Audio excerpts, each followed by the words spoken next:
Anybody wanna buy a heart? Anybody wanna buy a heart? Anybody wanna buy a heart? 'Cause I don't use the shit anyway. Hello. Welcome to Relations. Here we are again for another amazing episode. I'm so excited because I love doing this, you guys, so much. So thank you for supporting me. Thank you for trying to heal with me. Thank you for, committing to giving me 30 minutes of your time. I really, really appreciate it. So today's episode is called By a Heart, hence the intro song. And the premise for today is, are we exchanging sex for monetary value? And of course, we have a special guest because we always do, and they're always so dope, and I'm so excited about this one. Okay, so let me lead with just saying that this man's IQ level is higher than most. So I cannot wait for you guys to tap into his little universe. It's always so amazing. So what are we calling you? Are we calling you Avram? Are we calling you Anthony? What's going to be the name today? I mean, I am Kid Genius. Might as well. I am Kid. I mean, I just said that your IQ level is high, so I mean, you're Kid Genius. Well. Yeah, I think that. So here's I am Kid Genius. Say hello to the people. What's up, everybody? It's really nice to be on this podcast. This is my first podcast. Yay! I love the first. I'm excited to speak on this topic and engage with Melissa and see where we align and where we don't align. This is going to be interesting, right? Yeah. I'm excited. So I always started with how we met. So me and I am Kid Genius met in high school. You are he's a year younger. I was a year younger. So, but a year wiser. Yeah. Yeah. Me and my friends clearly were into older women. So we just kind of weaseled your way into we got into that little friend group. Upperclassmen. Yep. Engagements. Yep. Got it. Everybody's just getting their heart broken. Because it's high school. Yeah, and these women are ruthless. Oh gosh, it's high school. Ruthless. We are ruthless in high school. But we are so raw and open and honest, and it's always an exciting thing to say that we were able to be teenagers in New York City. That's true. Not many people have that opportunity. Right, and it's a big one. Mm-hmm. So let's get right into it. As society is evolving out of traditional coupling, are we becoming transactional with the way we connect with each other? So, do men really only want sex and not care about connection and partnership? Talk to me. Yeah, I'm going to. Talk to me. I'm going to.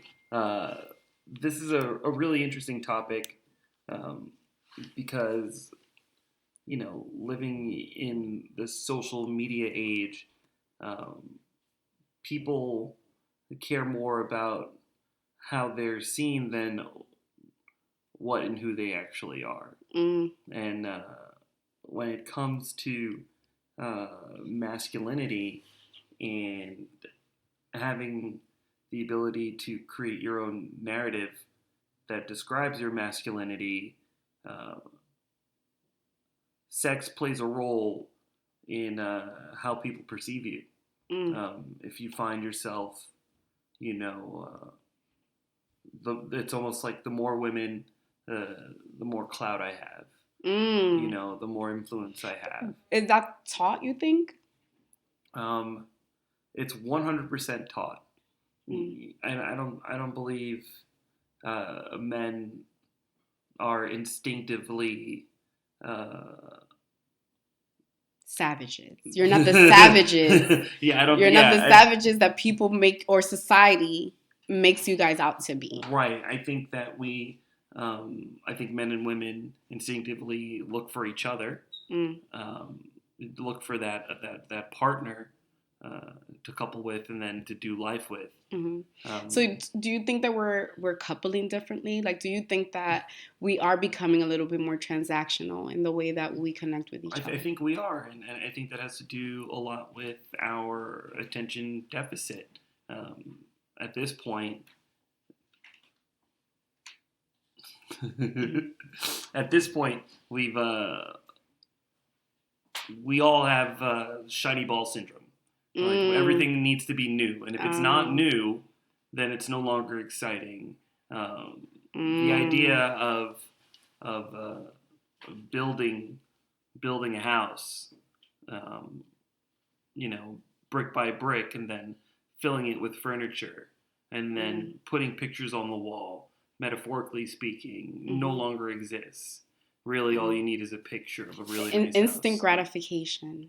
Yeah, that seems to be what's really important. I mean, there are things that I've seen. There are non-monogamous relationships, which seems to be very normal, where they're just up front, just like, hey, I've got a primary, and I'm looking for someone else, but don't try to be my primary.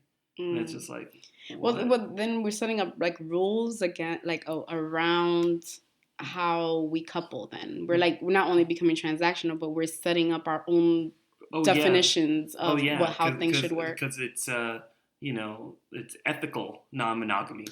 That's what it's called, ethical non-monogamy.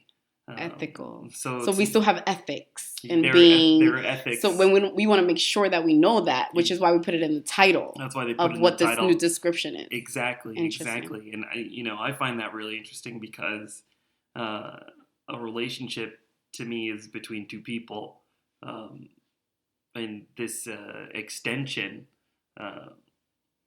of it that's really geared towards sex. It's not really a relationship anymore. It seems more of like feels like commerce. Feels like social commerce, sexual commerce. Right, we're making transactions. Yeah, so transactions. if we get together and we connect, I want you to get something out of it, and I want to get something out of it. And whether that exchange is not just the pleasure part, right? Because it's not just about like having sex and both being pleased anymore, right? Like we're not even having sex to be pleased anymore. We're connecting and having sex and having intimacy in the hopes that we get X. X can be anything, whether it is more attention, whether it is more clout, whether it is feeling like I'm better or I'm beautiful because now I'm getting this attention, or monetary values, right? Like in exchange of, I hear women say all the time, like, yeah, if he pays for my rent, then, maybe I'll cook for him. And it's like, oh, so you're cooking for a man that you're interested in. Right. Means that you deserve to be paid for it. Kind of like a job. It's like it kind of like a job. In some cases, sex is even being weaponized. Explain. Yeah, I know, right? What does that mean? That got vulgar. Yeah. Sex is being weaponized where you are able to manipulate another person with the promise of sex or the availability of sex. That was one of my questions too. I wanted to ask you, like, do men feel entitled to use their power to have sex with women? And like in business and in any type of relationship, like, do you think that men can become a little bit more aggressive with how they can manipulate to get what they want? I think when men are in a position of power, they are more susceptible to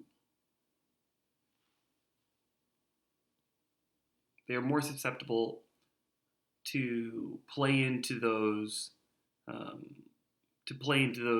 mind games because they're so used to getting what they want. Take it, a CEO has 1,000 employees. He's in control of everything.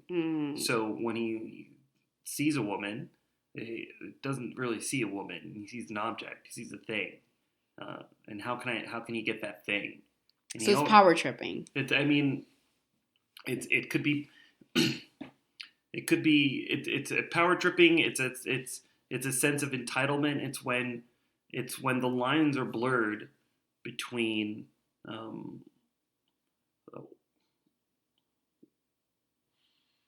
a person and a thing. and you can no longer tell the difference.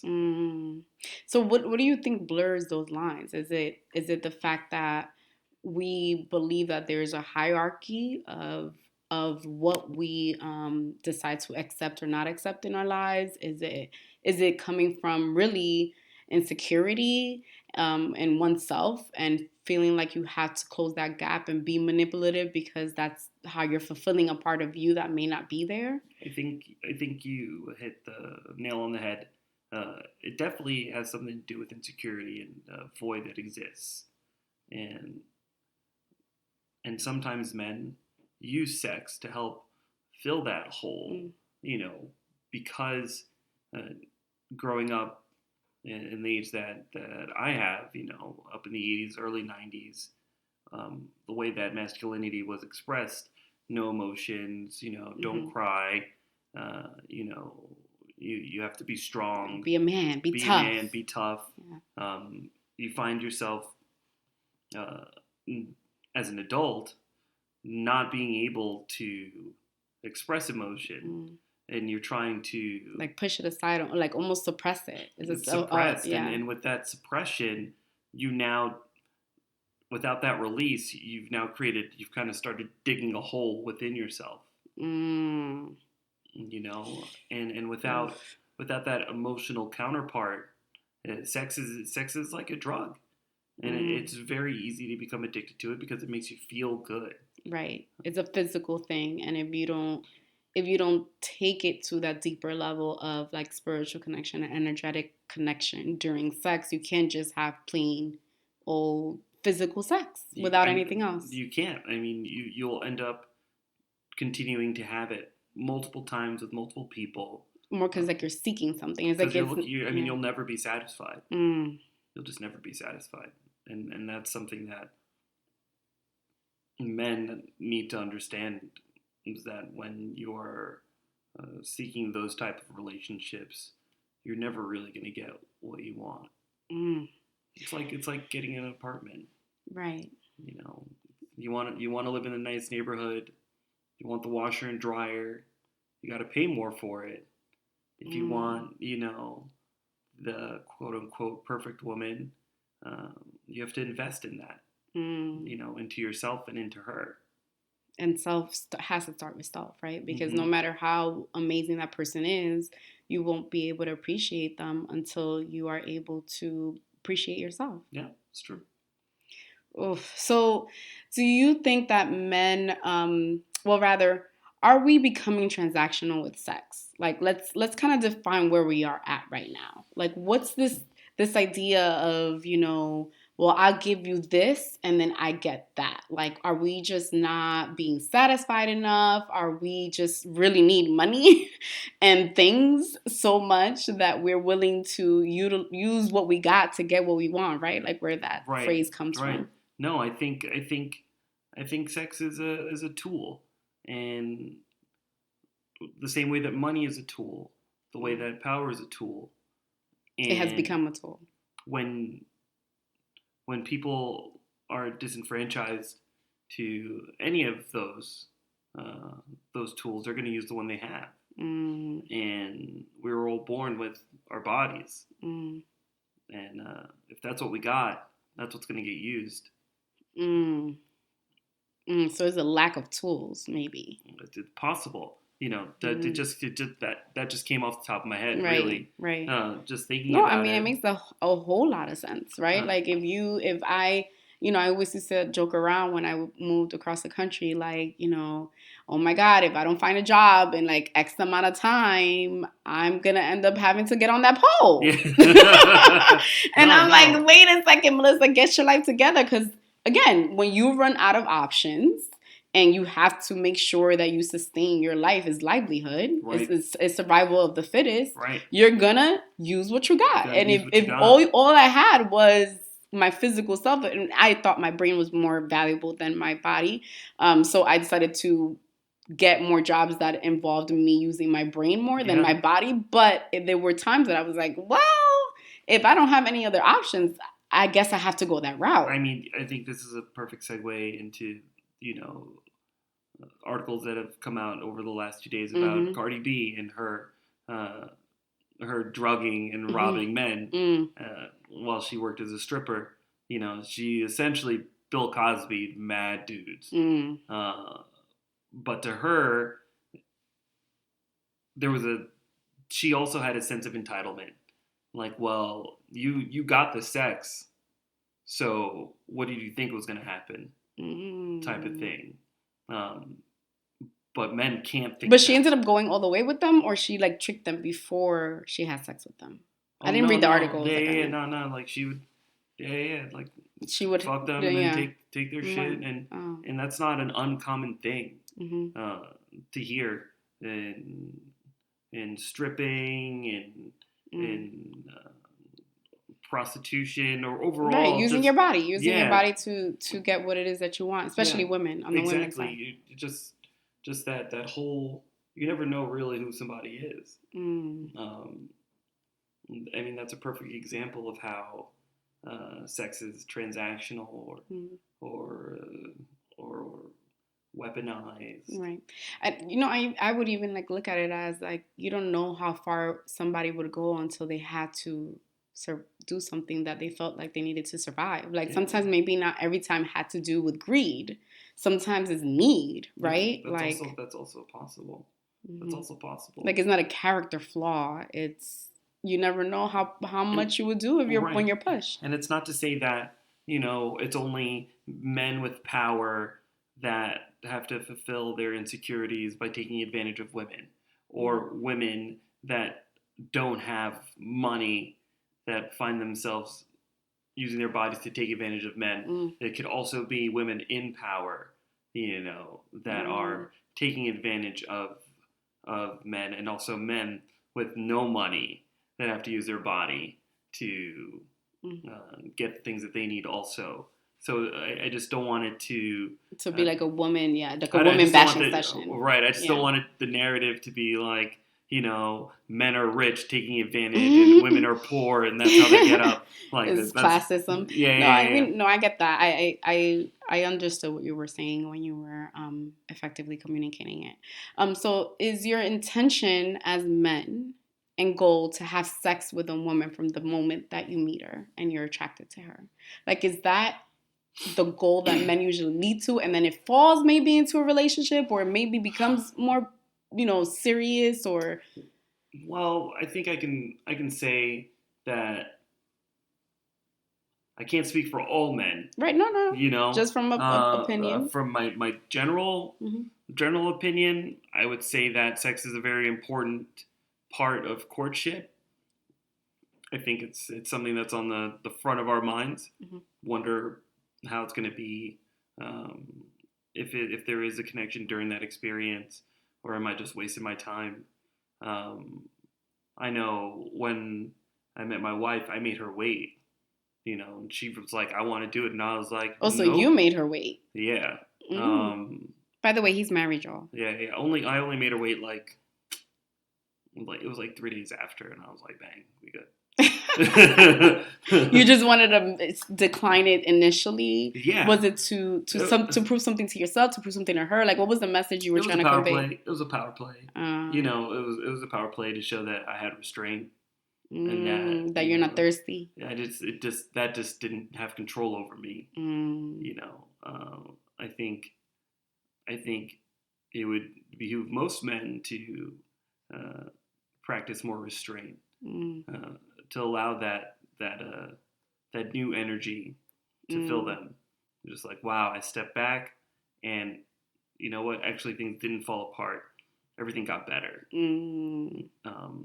So you think that men have a problem practicing restraint? Like, what is this like constant like thrive to like be a savage and like crave it and search it and seek it? I think it's everywhere in the culture. Our culture, just television, movies, music. It's like it's taught to us. It's ingrained in what we think we should do. It's like, sex sells.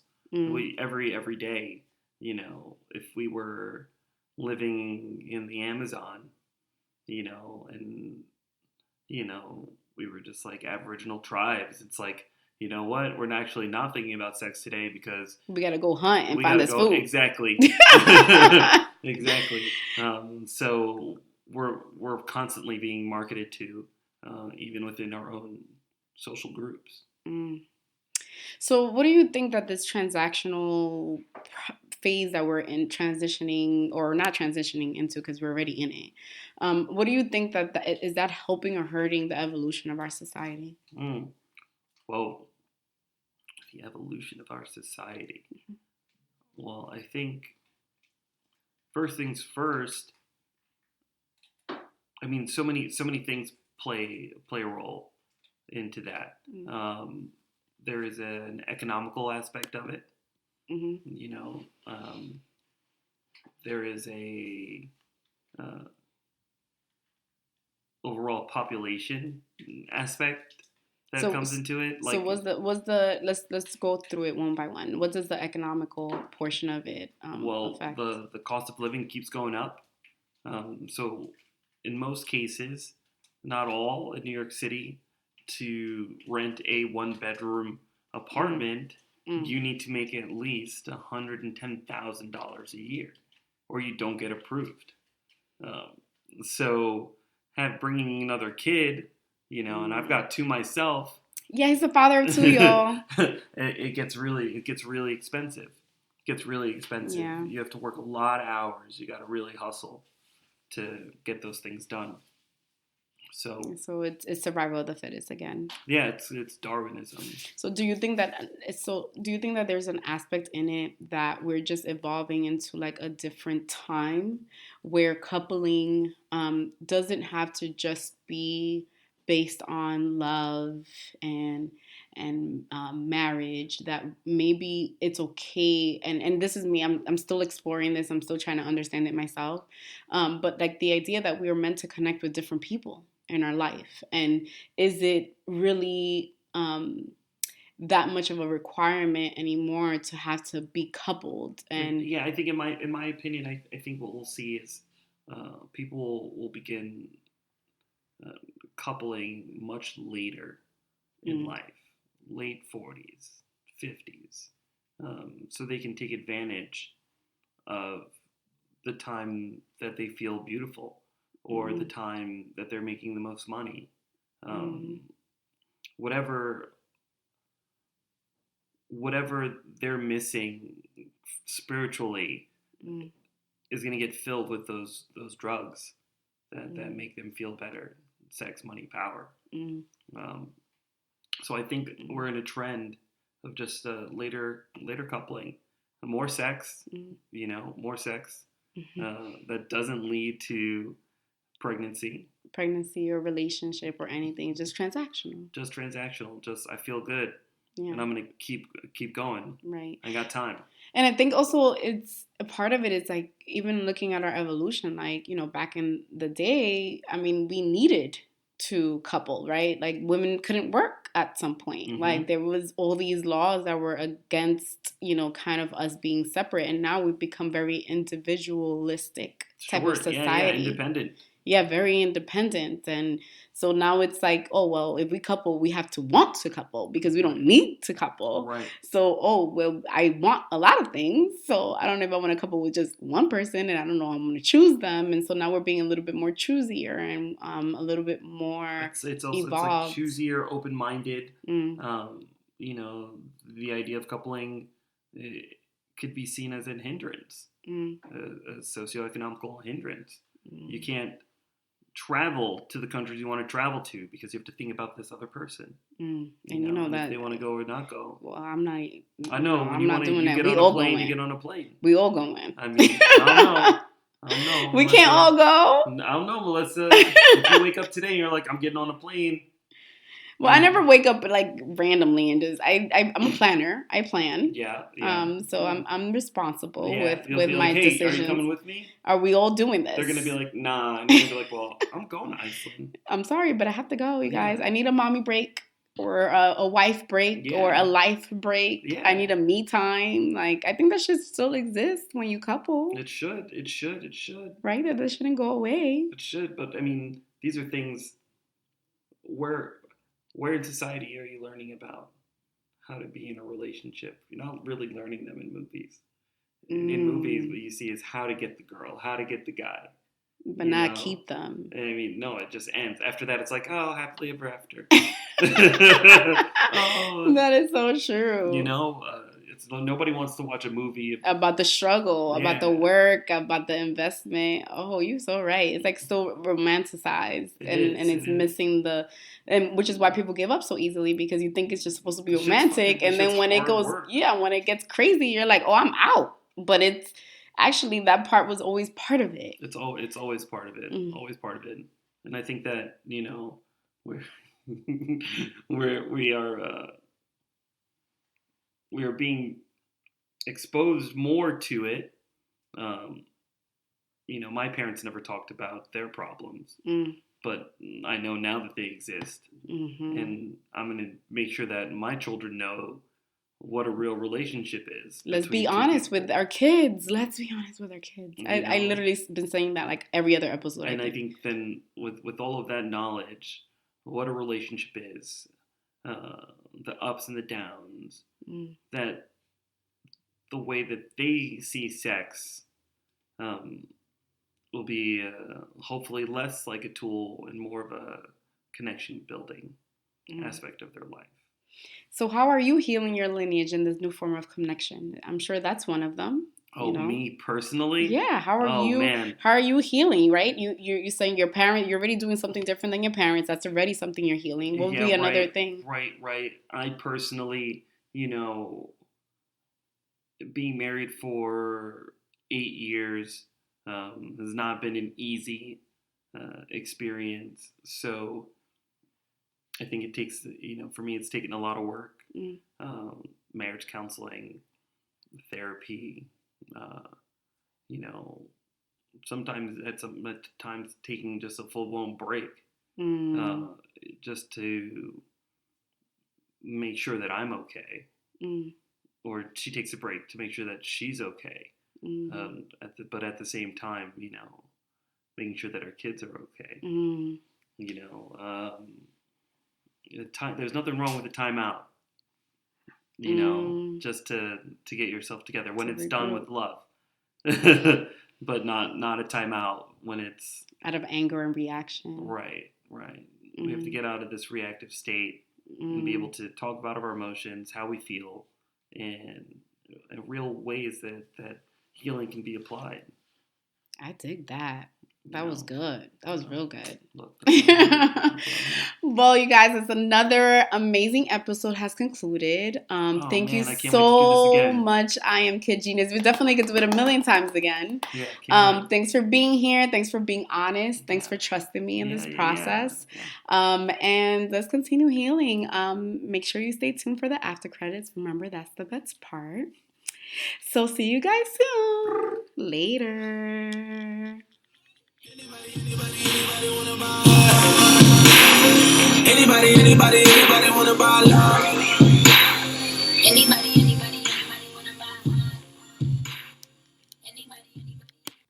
And now the best part. Here are the after credits. A message from my co-host. Kid Genius again, and I wanted to leave you guys with some advice. If you feel as if sex is being used as a tool to either manipulate your life or you're manipulating others with it, I would like you to challenge yourself to abstain from it at all and try to focus on other aspects of your life that give you joy. Marie Kondo style. You know, if it doesn't give you joy, get rid of it. And give yourself a week, 2 weeks, and see how far you get, and see how much more you love yourself after.